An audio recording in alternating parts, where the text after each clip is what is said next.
Tingnan mo tong kamote na to, ang tapang-tapang masyado. Akala niya hindi siya papalaga ng naka 4 wheels, ayan tuloy ang napala mo.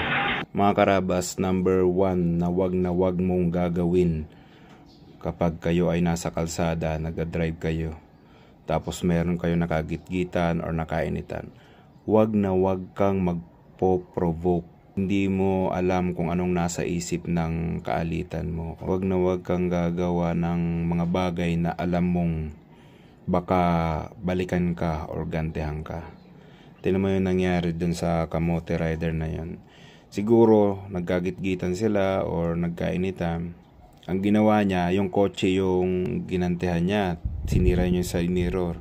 Ang di niya alam, loko-loko rin tong driver ng 4 wheels.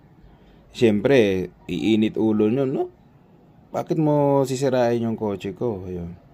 Kaya yun ang napala niya. Nakamotor lang siya yun 4 wheels. Tapos pagkasira niya nung side mirror, pumunta pa siya sa unahan nun. Ayun, sinagasaan siya.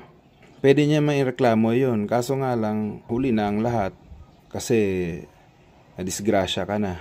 Next time, mga karabas, wag talaga kayong mag-provoke. Kung pwedeng pag-usapan ng maayos, magpakumbaba, yun, para maiwasan nyo yung mga ganito. Kasi hindi mo na mababawi pag may nangyari ng masama.